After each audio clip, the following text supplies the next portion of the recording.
Sanctioned. For 40 years, the Islamic Republic's Revolutionary Guard Corps has actively engaged in terrorism and created, supported, and directed other terrorist groups.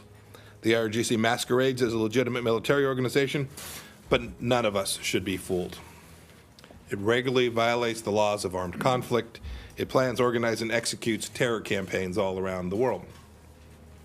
From the moment it was founded, the IRGC's mandate was to defend and export the regime's revolution by whatever means possible.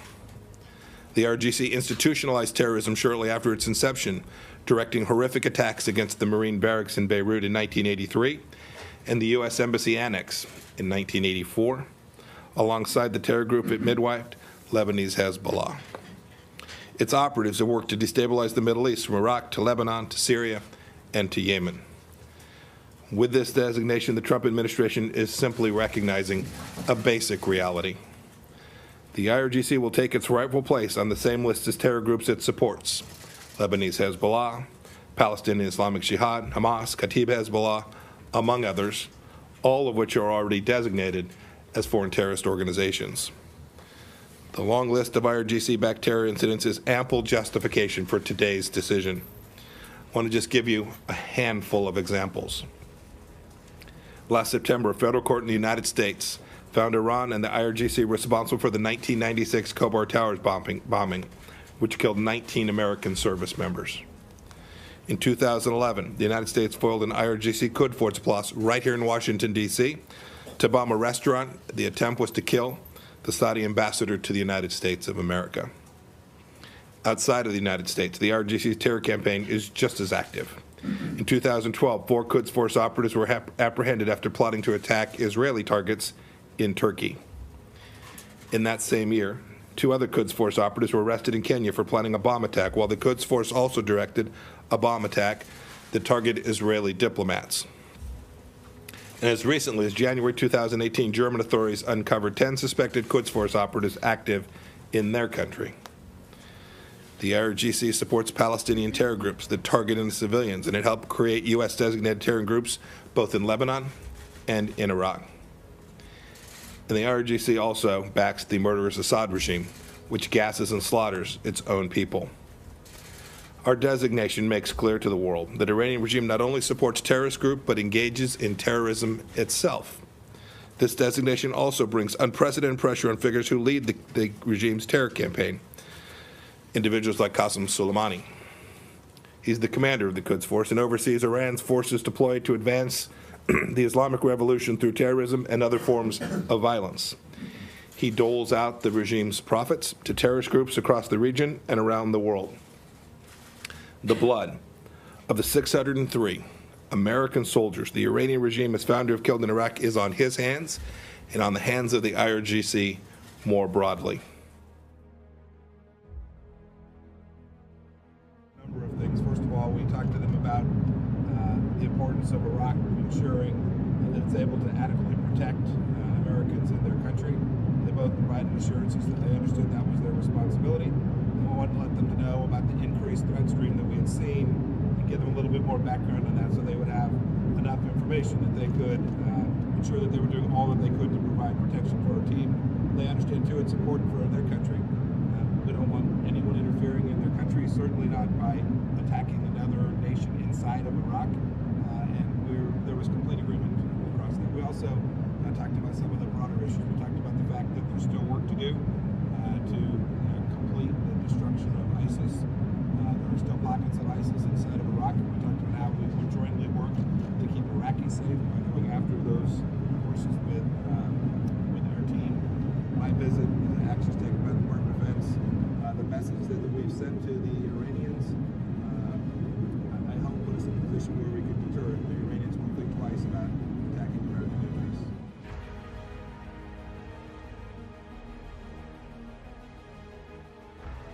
And now let's turn to Iran, where the foreign minister promises a tough defense if the U.S.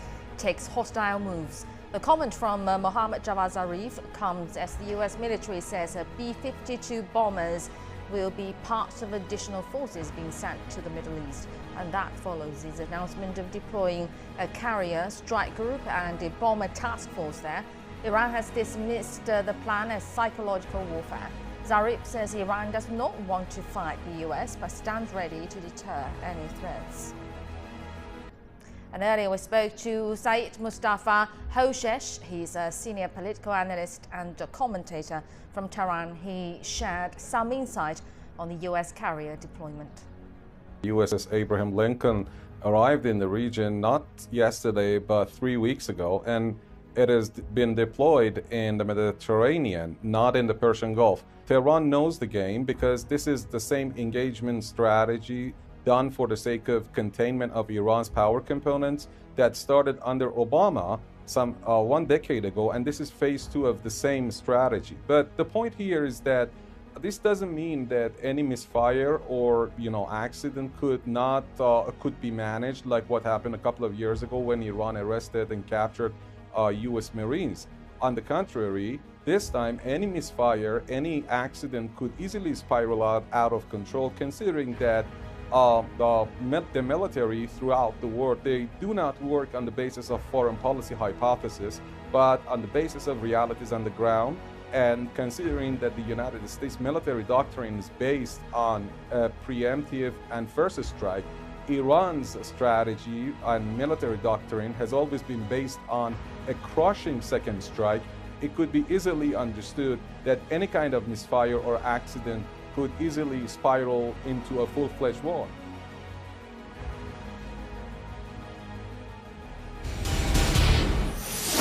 The New York Times reports that the White House is reviewing an updated Pentagon plan that could send more than 100,000 troops to the Middle East if Iran attacks U.S. forces. President Trump had a clear message to Iran from the Oval Office yesterday. Hearing little stories about Iran. If they do anything, they will suffer greatly. We'll see what happens with Iran. Joining us now is James Clapper, former director of national intelligence in the Obama administration. He's now a CNN national security analyst.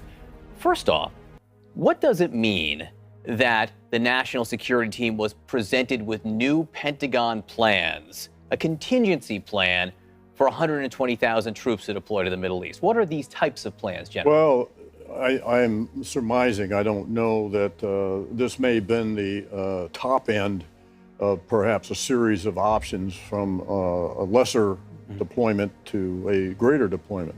120,000 troops obviously is a massive deployment. That's Iraq war troop levels. Exactly, and I was serving as the Chief of Air Force Intelligence in 1990, 1991, and I couldn't help but recall that era when the then Bush administration did a lot of public preparation for a massive deployment to restore Kuwait's sovereignty.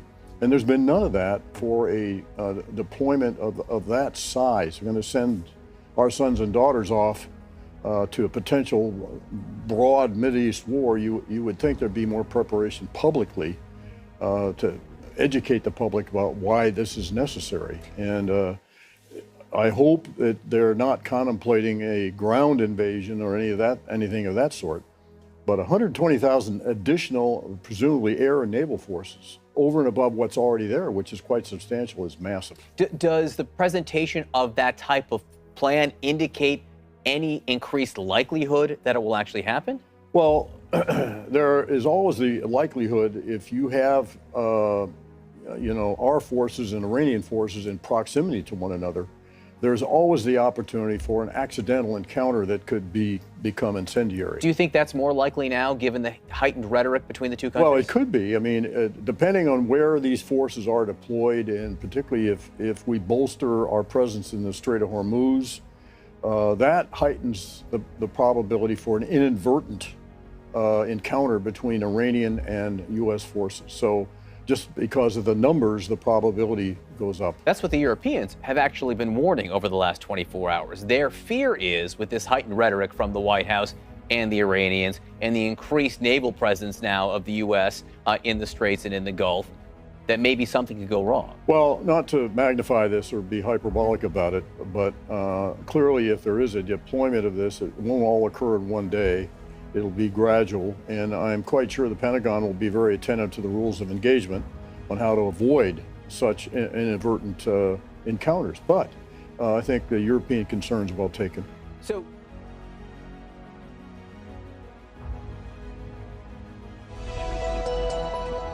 the U.S. State Department is ordering non-emergency personnel to leave their post in Iraq. This comes after an earlier warning urging Americans in the country to avoid locations known as gathering places.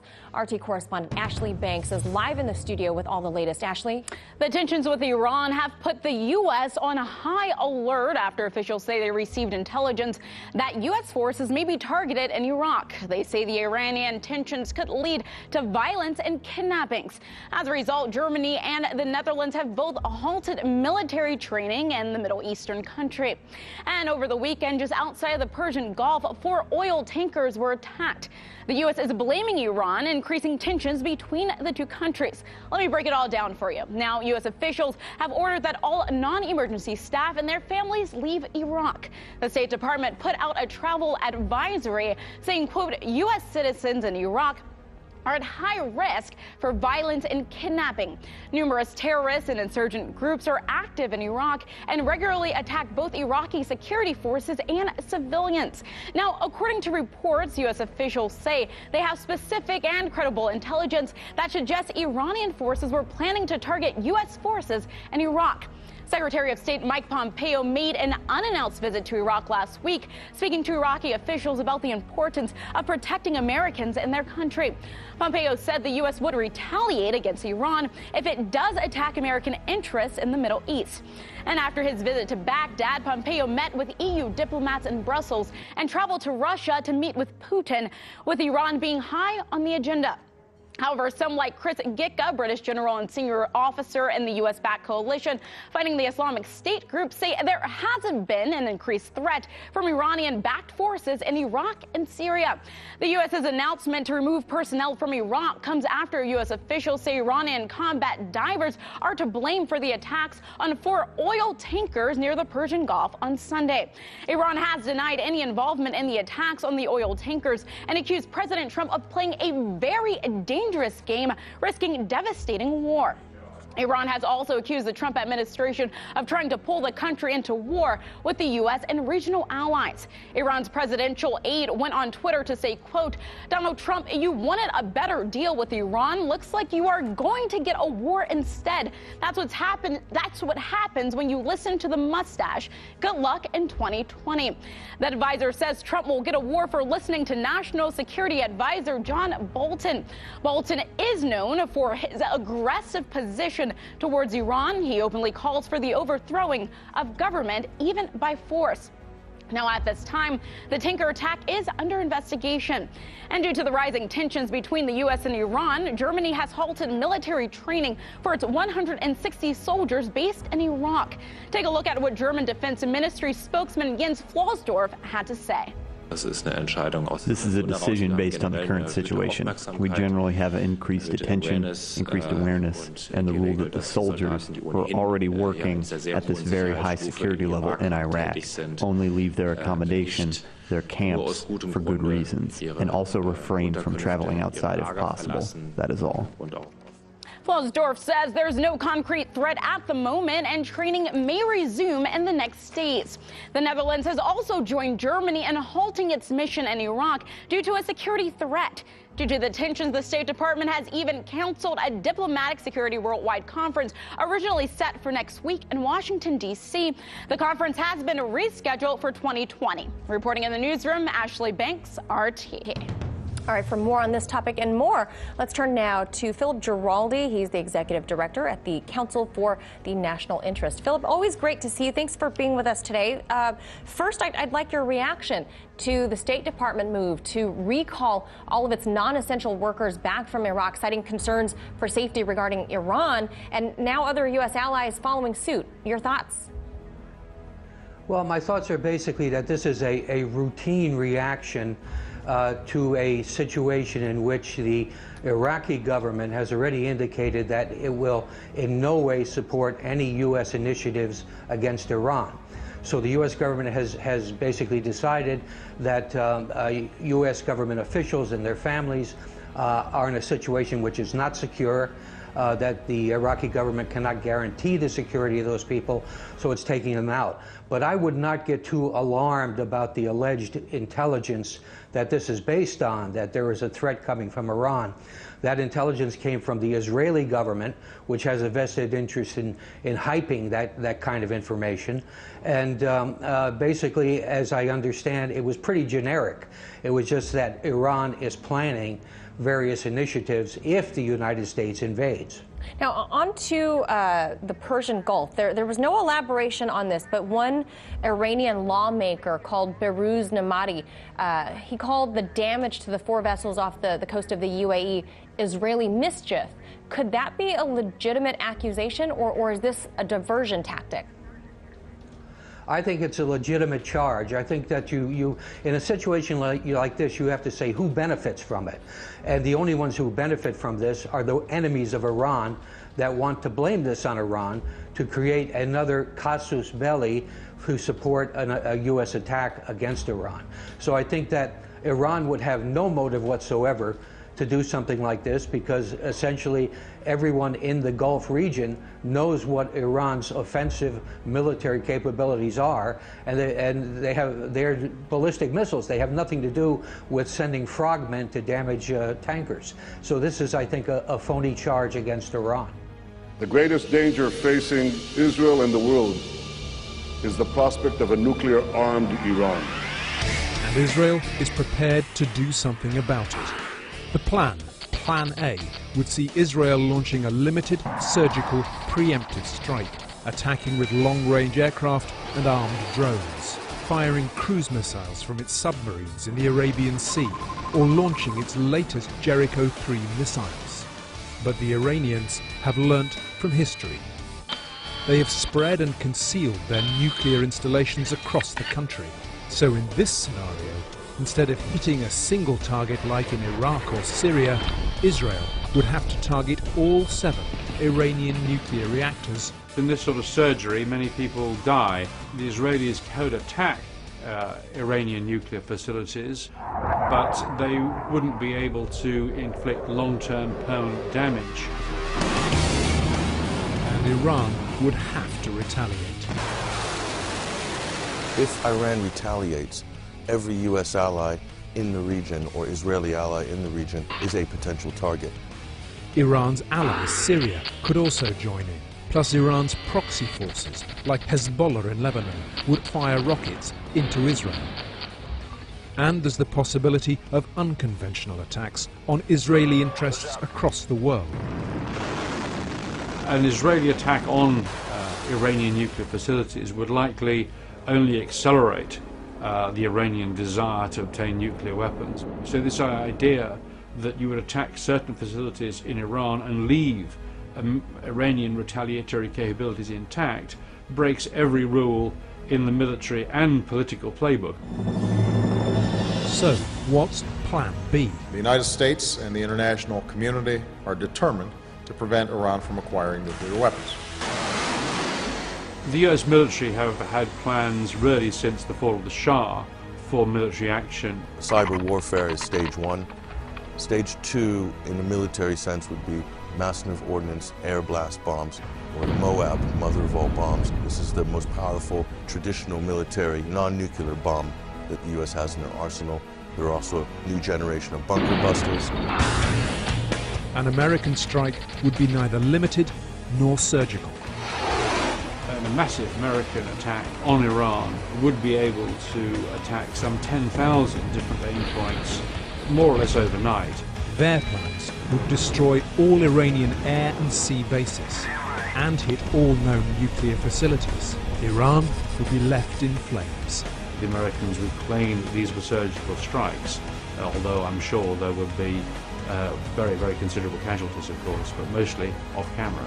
If the US or Israel hit a nuclear reactor that is going at full steam, you have potential of a giant, dirty bomb, and then the civilian deaths could be in the hundreds of thousands.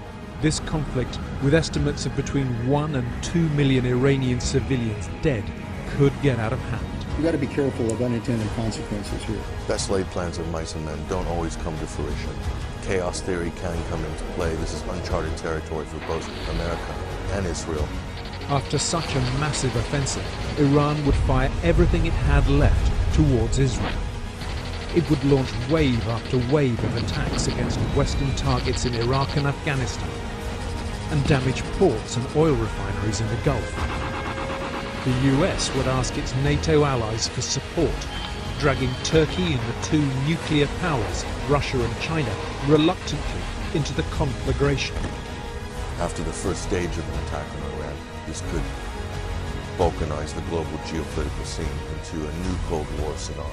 The consequences for the world as a whole are a terrible return to 19th century power politics, which of course produced the First World War. The result could be apocalyptic. A new wave of global violence could follow, and soaring oil prices would be the final blow to a global economy in chaos. Are such doomsday scenarios bluff, psychological warfare? Or is the world really prepared to go this far?